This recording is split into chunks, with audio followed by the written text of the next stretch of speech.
estamos aqui para o nosso segundo episódio da história de alguns tons, na verdade de algumas cores, né, Beth? Então, Beth Benzon está aqui, do Moda 365 Oficial. Beth é especialista em cultura de moda. E hoje a gente vai falar de uma cor muito mais delicada, mas não tão menos importante, com menos força, Sim. que é o branco, né, Beth? O branco também é fascinante, né? Porque o pigmento branco como um todo, a forma de conseguir uma roupa branca no passado era difícil. E o branco, Lu, ele também está ligado em alguns momentos, de novo, ele vem numa questão ligado à distinção, porque obter essa tonalidade branco mesmo, ele é difícil, e atravessa esse universo do mundo egípcio, né, do mundo grego, do mundo romano. Então, os brancos ligados ali a várias questões de como que as pessoas usavam e de status. Então, a roupa em branco, ela é status. Né, se a gente olhar no dia de hoje, que eu acho que é uma releitura dessa época, o branco vem muito, né? Tem a ver algumas vilãs de algumas histórias, ou a mulher que tem essa sofisticação veste um branco, porque é justamente isso, né? É um status, é um diferencial, eu me destaco, eu tenho um certo privilégio de poder usar essa cor. Branco. Né? E é interessante como ele vai tendo desdobramentos diferentes, porque quando a gente pensa no branco, ele causa, ele entra em cena, de novo, é como em tempos diferentes mudam significados Sim. da cor e da representatividade da cor.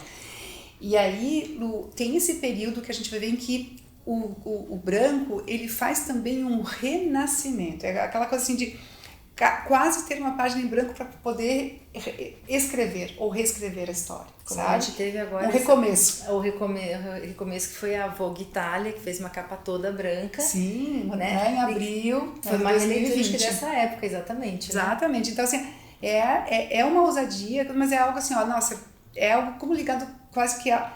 Tá ligado também a uma ressurreição, essa coisa toda do renascer, de se transformar, de construir, né, algo a partir, né, dessa renovação, digamos, dessa retomada, né, como um todo. O branco, ele tem uma força muito grande nesses momentos da própria história e, ao mesmo tempo, a gente percebe que quando ele começa, que as coisas estão muito conturbadas, né, as sinalizações do branco já são porque estamos nos limites que algo irá realmente mudar. A questão do branco significar limpeza tem a ver com esse limpar para renascer também? Eu acho que está muito atrelado a isso, essa cor muito mais luz, né? Ela tem uma certa espiritualidade também ligada a tudo isso, né? De transformação. Sim. Então é uma busca de equilíbrio, né? Ela tem todo um código que ele é extenso, né? De conceitos ali inseridos que em cada momento ele tem esses caminhos. E a gente observa que também está ligado uma coisa que, se a gente for ver, antigamente essa linha íntima, né? Sim. Então, tem toda uma ideia de roupas brancas, né? Então tem também todo um significado dessa ideia de estar ligado ao íntimo, né? Ao estar em casa. Sim. E ao mesmo tempo, depois quando ele vai para a rua e como vai para a rua, né? Ou ligado à natureza, está muito ligado a um romantismo nisso tudo, né? Mas não só romantismo de ficar idealizando, mas ao mesmo tempo de deixar as coisas com uma fluidez, né? De encontros, de tempos, assim. Eu gostei do que você falou, que o branco tem a ver quando a gente sair dos excessos, né? Sim. Quer dizer, a simplicidade, Isso, acho que a palavra simplicidade, Lu, ela ajuda muito, né? Nessa questão que é algo que nós chegamos no extremo e aí voltamos, né, com uma nova base a partir de uma simplificação de tudo, que não deixa de ser um minimalismo. Sim. Muito forte. Sim. E o branco está ligado ao minimalismo. Sim. Né? Ele é um grande código, e se nós formos ver isso, anos 90, é a força do branco nessa troca, entre outros, em final de século, né? Foi o final do século XX, a grande transformação, e ao mesmo tempo ele entra em cena com uma força muito grande, como tu falaste, porque o branco total, ele também tem um impacto muito forte, né? Muito forte, e ele tem uma grande força ali. Hoje a gente vê muito branco por conta da sustentabilidade. Sim. Né? Se a gente olhar as últimas paletas de tendência de cores que a Pantone elegeu, sempre tendo um tom de branco diferente. é um branco tofu, branco puro, agora é o branco puro que está em alta, né? Quer dizer, para as próximas estações, que é o verão do ano que vem.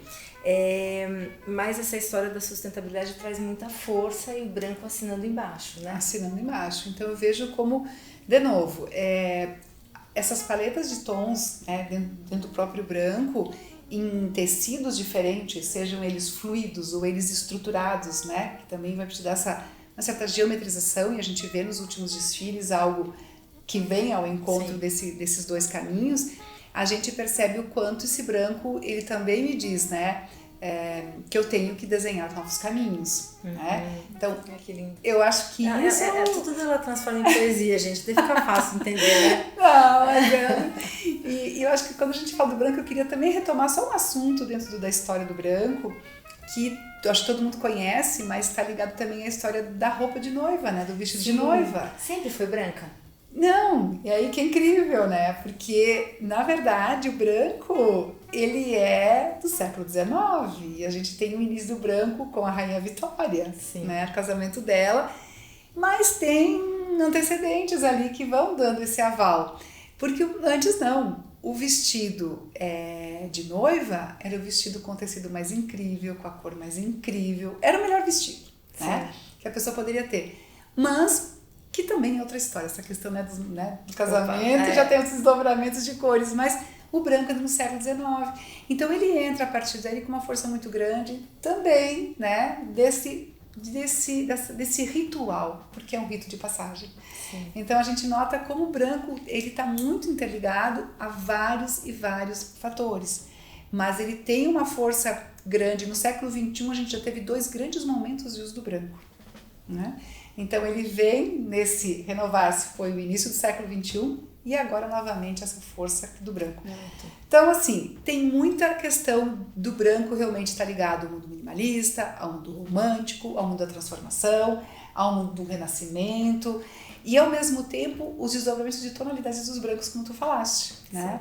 Porque mais puros ou com uma certa cor, digamos, um rosadinho, tem um fundo, né? E ligado ao futurismo. Sim. Porque também a gente pode ir para outros universos, para outros espaços, porque ele é inspirador nessa transformação. Porque eu acho que nas últimas coleções o branco está muito mais voltado ao futuro, né? Ao futuro. E quando a gente pensa, esteve muito forte lá nos anos 60, mas ele volta novamente desenhando esse novo momento do que está por vir. De novo, acho que é bom ficar sempre atento no significado branco e ao mesmo tempo na beleza, né, desses códigos que nem todos estão explícitos, mas o quanto eles podem ser representativos e podem sim gerar não só novos caminhos, mas eu acho que um descobrir-se dentro das cores, né? Com certeza. Então, assim, gente, como é importante a gente entender o significado de uma cor, porque quando ela está inserida numa coleção, num contexto, nos deixa muito mais com subsídios para a gente entender o porquê que ela está ali, né? Então, essa leitura da transformação é um ponto de vista interessante. Não é a pureza, a gente fica muito na pureza da noiva, do casamento, mas é o rito de passagem, muito maior, mais profundo, né? É muito maior. E, ao mesmo tempo, as descobertas que a gente faz, Lu, no momento em que quem usa, como usa, o que também está querendo representar, né? Então a gente percebe que, só para citar, né, um exemplo, o próprio Valentino vai fazer uma coleção toda em branco no final dos anos 60. Sim. Que todo mundo ficou, né? Tipo, uau! Quem é? Então, o porquê? Então, tudo isso, isso a gente não vai parar de falar, né? Porque a gente ama. Mas a ideia toda é em que momentos esse branco ele entra em cena, ou as outras coisas, mas como que ele vai atrelado, está interligado, que contrastes ele pode provocar, porque também tem todo um branco gerando as questões ópticas. Sim, a ilusão de ótica. Ilusão de ótica, os contrastes, as harmonias ou combinações, as provocações que o branco faz. Então, assim, é um caminho que, assim, eu acho que a percorrer muito lindo. E é lindo, né, Lu? Porque é uma construção cotidiana até do alimentar-se de quantas mudanças esses sons tiveram e muitas vezes o resgate de outros momentos da própria história. Sim.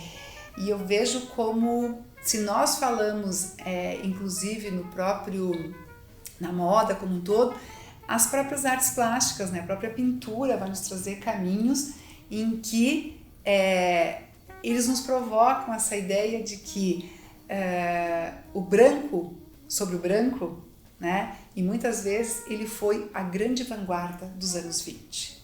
A ousadia de pintar um quadrado branco sobre o fundo branco, de Malevich, por exemplo, foi a grande ousadia das vanguardas artísticas dos anos 20. E a provocação exatamente do pensar, do refletir sobre o que significa tudo isso e que mensagens estão ali inseridas na arte, na moda, na arquitetura, no que está ao nosso entorno. Bom, a Beth já lançou a questão para a gente pensar, né? Então, Beth, isso que eu falei antes, eu volto a afirmar, você sempre nos dando essa visão poética e jogando essa reflexão realmente para a gente entender o contexto do que a gente vive através das cores. A gente nunca viveu um momento que eu lembre, assim como agora, pós-pandemia, como as cores têm trazido a energia, as pessoas têm procurado. Então, a gente entender esse contexto é muito interessante, né? Nossa, obrigada. Bom, gente, olha, esse é o nosso segundo episódio dessa série de História das Cores. Semana que vem a gente volta com mais Beth Venzon, fiquem aguardando. E aguardem também o nosso curso de História da Cor e Mensagem das Cores, que logo, logo ele vai estar surgindo lá na nossa... E vai ser incrível, porque está sendo desenhado, né, de forma muito, muito especial para vocês. Tchau, gente, até a próxima. Obrigada, Tchau. Beth, obrigada por estar aqui com a gente. Obrigada, Lu.